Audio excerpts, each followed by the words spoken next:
الحمد لله الحمد لله الذي جعل الشمس والقمر بحسبان والنجم والشجر يسجدان وفضل زمانا على زمان كما فضل مكانا على مكان وإنسانا على إنسان ونشهد أن لا إله إلا الله وحده لا شريك له ونشهد أن سيدنا ومولانا محمدا عبده ورسوله الذي أرسله الله تعالى بالحق بشيرا ونذيرا وداعيا إلى الله بإذنه وسراجا وقمرا منيرا أما بعد فأعوذ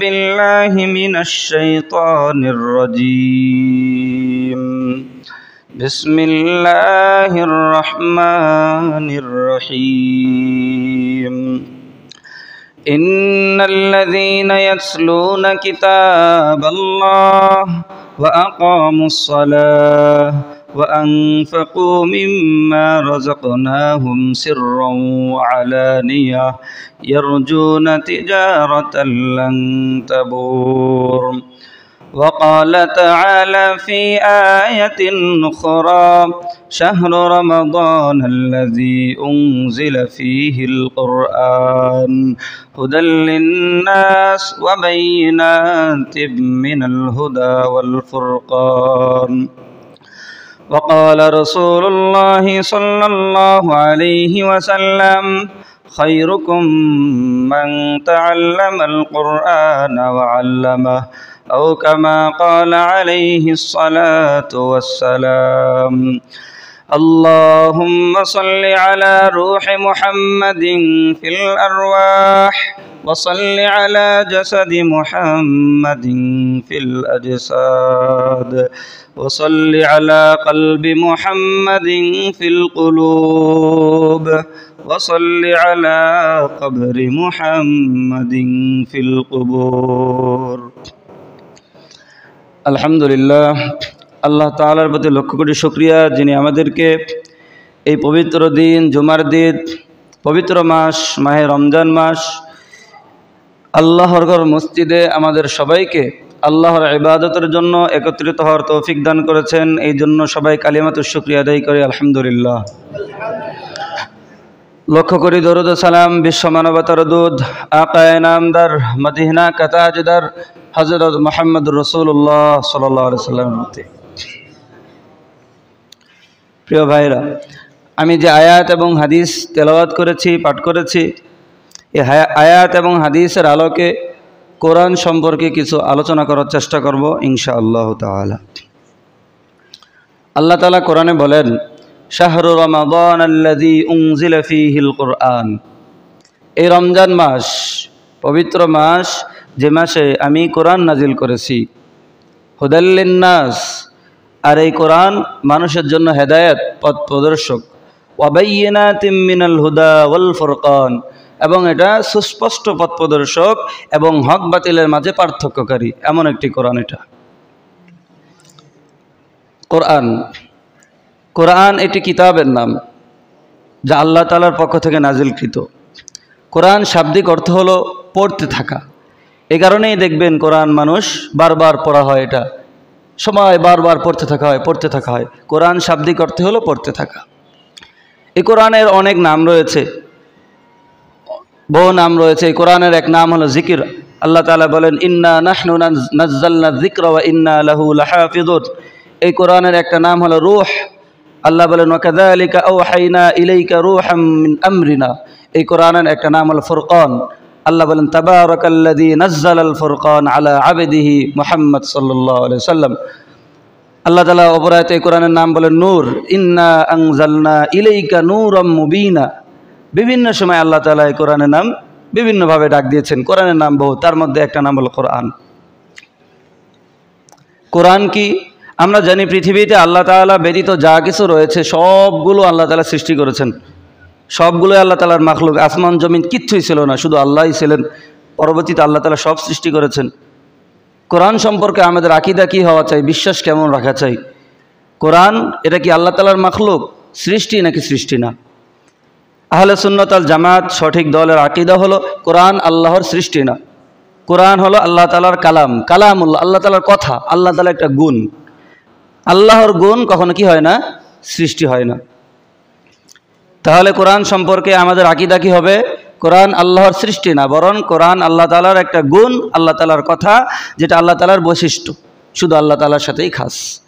কোরআনের প্রতি এটা আমাদের আকীদা থাকবে, এটাই মুসলমানদের বিশ্বাস হওয়া চাই। প্রিয় ভাইরা আমার, এই রমজান মাস অন্যান্য সকল মাসের থেকে দামি হওয়ার কারণ হলো, অন্যতম কারণ হলো এই মাসে আল্লাহ তাআলা কোরআন নাজিল করেছেন। তার মানে বোঝা গেল কোরআনের সম্পৃক্ততার কারণেই রমজান মাসের দামটা একটু বেড়ে গিয়েছে। ফলে কি বুঝলাম? যে যার সাথেই কোরআনের সম্পর্ক তৈরি হবে তার দামই বেড়ে যাবে।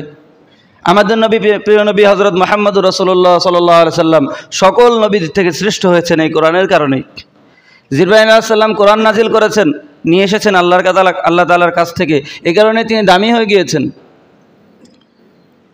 কোনো জায়গার দাম কিন্তু নাই, জায়গা হিসেবে কোনো জায়গার মূল্য নাই, আজমত করে না। কিন্তু মক্কা মদিনায় কোরআন নাজিল হয়েছে, এই কারণেই মক্কাকে মক্কায়ে মুকাররমা বলা হয়, মদিনাকে মদিনায়ে মুনাওয়ারা বলা হয়।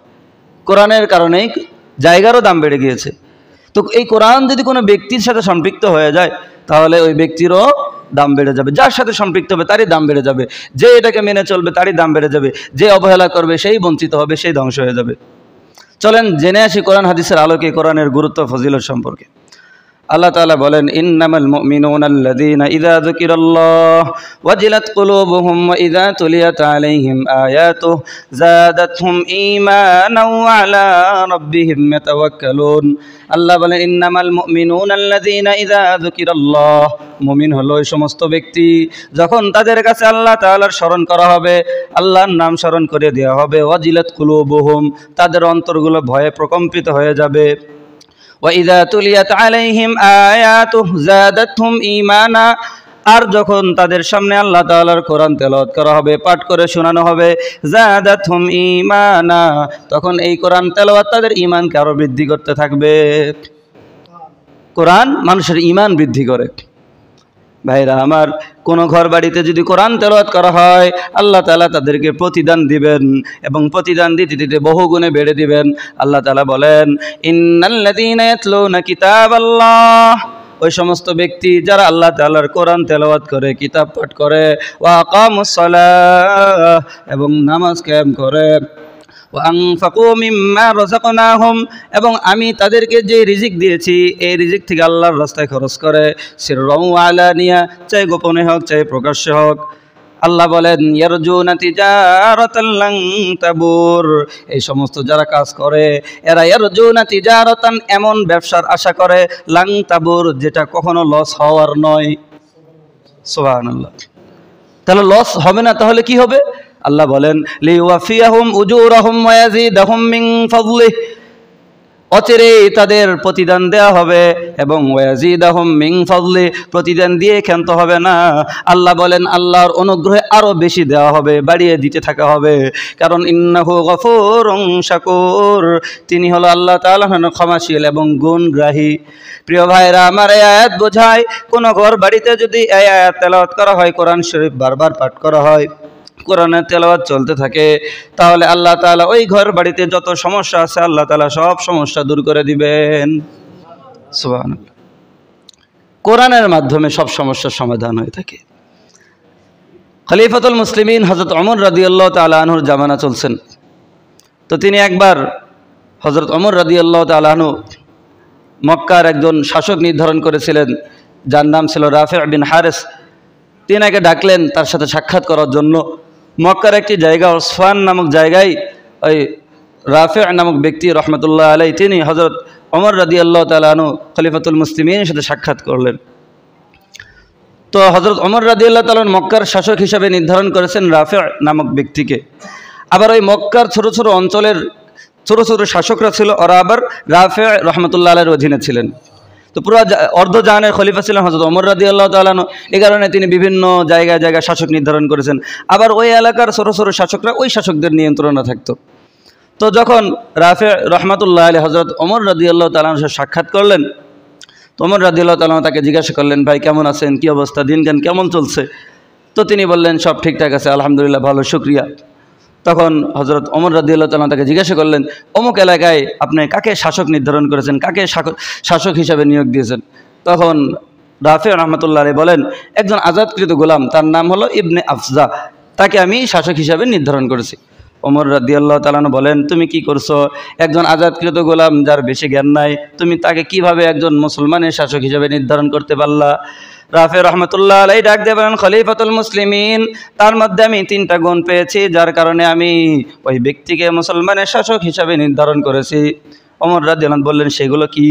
রাফে রহমতুল্লাহ আলাইহি বলেন, ইন্নাহু লাকারিউন লিকিতাবিল্লাহ, 1 নম্বর গুণ হলো এই ব্যক্তি আল্লাহ তাআলার কিতাব ভালোভাবে অভিজ্ঞভাবে পড়তে পারে, আল্লাহ তাআলার কিতাব ভালোভাবে কোরআন পড়তে পারে। 2য় গুণ ছিল ইন্নাহু ইয়ালামু বিল ফারাইজ, ভূমি জরিপ সম্পর্কে ভালো জানে, ওয়া ইন্নাহু কাদির, এবং বিচার কাজ ভালো পারে। এই 3 গুণ থাকার কারণে আমি তাকে এই রাষ্ট্রীয় কাজে ক্ষমতা দিয়ে, তাকে দায়িত্ব দিয়েছি। ওমর রাদিয়াল্লাহু তাআলা ডাক দিয়ে বলেন, রাফে ভাই, মূল বিষয় কিন্তু এটা নয়।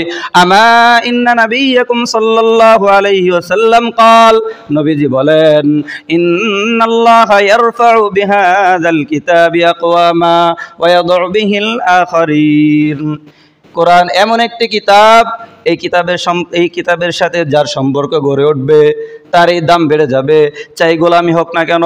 ইয়ারফাউ বিহাযাল কিতাবি আকওয়ামা, আল্লাহ তাআলা গোলাম হলো এই কোরআনের সাথে সম্পৃক্ত থাকার কারণে তার দাম বাড়িয়ে দেন। তার মানে মূলত দাম বেড়েছে, অন্য কোনো কারণও নয়। সে যেহেতু ইন্নাহু লাকারিউন লিকিতাবিল্লাহ, আল্লাহ তাআলার কোরআন